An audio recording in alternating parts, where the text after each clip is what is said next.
I never thought I'd see the day when my own son was nearly arrested on the front porch of our brand-new home, accused of being a dangerous intruder in the very bedroom he grew up sleeping in. And all because of one neighbor, a woman who believed she was queen of the block who broke into our house, tried to steal his brand-new mattress, and then called 911 to claim he was attacking her. That was the day our American dream almost collapsed into a nightmare. When we first moved on to Maple Lane, we were proud this was the first house we had ever owned our safe haven.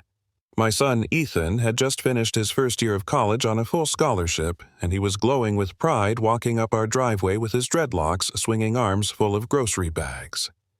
That's when Carolyn, the blonde ghoul across the street, introduced herself in the only way she knew how, by pointing at my boy and sneering, "Is that your kid? The one with the hair? Better keep him out of sight before he causes trouble." My husband tried to brush it off. "Every neighborhood has one grumpy old lady," he said. But I felt something cold and ugly settle in my stomach.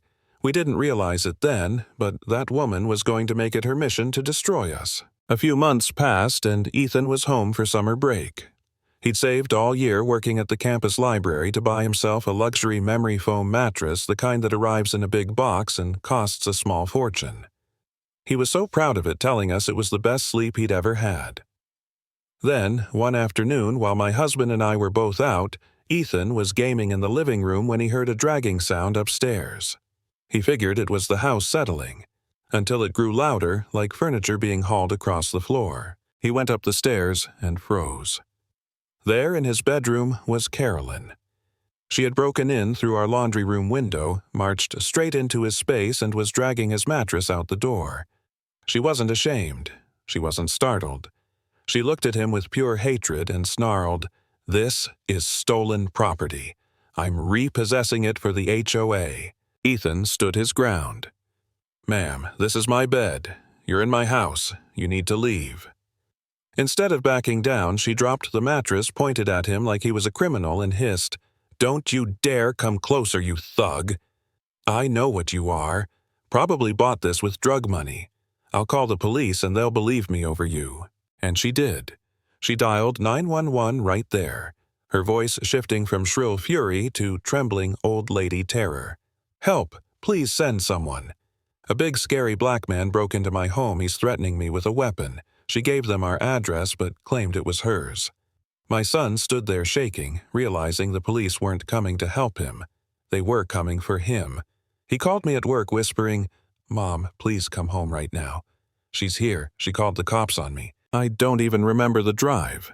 My husband beat me there, and when I pulled onto the street, my heart stopped. Two cruisers with lights flashing, Ethan standing on our porch with his hands raised while Carolyn wept theatrically on our lawn, clutching her chest like she was the victim. The officers looked at my son with suspicion, asking if he could prove he lived there. Meanwhile, Carolyn's story grew wilder. First, she claimed she was securing stolen property. Then, that Ethan was part of a gang trying to take over the neighborhood. As if that wasn't enough, a black SUV pulled up and two men in cheap polo shirts with fake badges marched across the street. Carolyn clapped her hands like she was welcoming knights to her court. "Thank goodness the HOA Enforcement Division is here," she declared. "Enforcement Division."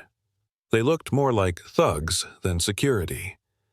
One with a goatee puffed his chest at Ethan. "You need to vacate the property. Now." The other leaned in close and growled, "We can make you disappear. Take your stolen mattress and get out before you get hurt." I stepped between him and my son, shaking with rage. "You will not threaten my child. Get off my lawn before I call the real police." He laughed and gestured at the officers already standing there. "Lady, the police are right here and they're not stopping us." And, for a terrifying moment, he was right. The officers looked paralyzed, unwilling to challenge Carolyn's circus. That was the moment I almost broke. I wanted to grab my son and run to sell the house and disappear. I thought maybe this neighborhood isn't worth it. Maybe Carolyn's right. We don't belong here. For a split second, I questioned myself. Questioned whether fighting her would only put Ethan in more danger. But then I looked at him. My brilliant, hard-working kid standing tall even as they tried to tear him down, and I knew I couldn't give up. If I walked away, she would win, and my son would learn that hate always has the final word. My husband saved us that night. calm but firm. He laid it out for the officers. She broke into our home. She tried to steal from us.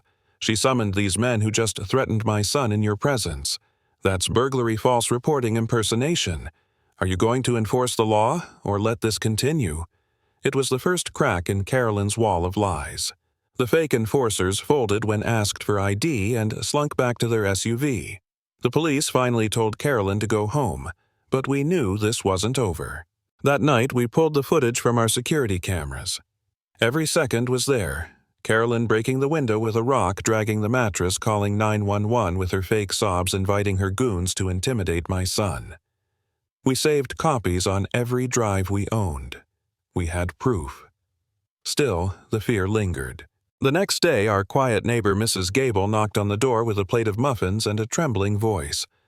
I saw what she did. She's been terrorizing this street for years, and my security camera caught everything outside. She gave us her footage, and suddenly we weren't alone anymore. For the first time, I felt like maybe we could fight back. But Carolyn wasn't finished. She switched tactics, weaponizing the HOA itself. Anonymous complaints flooded in. Our lawn was a quarter-inch too long, our welcome mat the wrong color. Ethan's basketball hoop an unapproved structure. We followed every rule to the letter, but the harassment never stopped. She spread vile rumors at neighborhood gatherings, whispering that Ethan was a drug dealer, that the mattress was a stash spot, that we were con artists.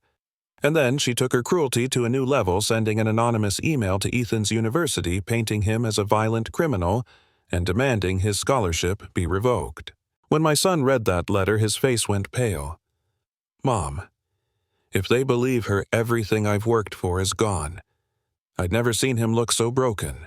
For a moment, I hated myself for bringing him to this neighborhood. We met with the university, bringing our lawyer and every shred of evidence we had. At first, the dean read Carolyn's lies with a straight face, asking if there was any truth. My son sat there trembling, and I thought, God, they're going to believe her. But then our lawyer hit play on the footage. The room went silent. Carolyn's shrieking voice filled the speakers, her threats, her false 911 call, the goons snarling about making my son disappear. By the time it ended, the dean looked horrified. Your scholarship is safe. We stand behind you 100%. That was the turning point. We stopped playing defense. At the next HOA meeting, my husband, who was the treasurer, got our case on the agenda. The clubhouse was packed. Carolyn sat smugly in the front row, certain she still ruled this neighborhood. Then the lights dimmed and we projected the footage on a giant screen. Gasps filled the room as neighbors saw her smash our window, drag the mattress, spew racist filth, summon her fake enforcers. When the lights came back up, the room turned on her. One by one, neighbors stood to tell their own stories, her harassment, her intimidation, her racism. The board voted unanimously to strip her of all positions and ban her from community events. For the first time, Carolyn had no power.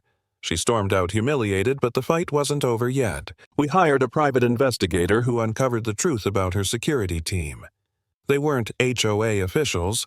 They were her relatives, Frank, her nephew, and his son, a convicted felon. Armed with names, records, and connections, we handed everything to the police. And finally, the system moved.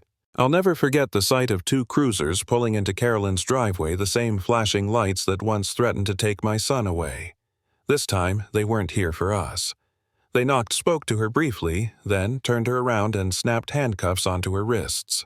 Carolyn, the self-proclaimed queen of Maple Lane, arrested on her own porch like a common criminal. She looked across the street and met my eyes, and for once I saw no smugness, only shock, the disbelief of someone who thought she'd never face consequences. That's where her story ended. Not with her triumphant, but with her dragged away, her goons arrested the same afternoon. After months of torment, she finally lost. Hate only wins when we let it go unchallenged.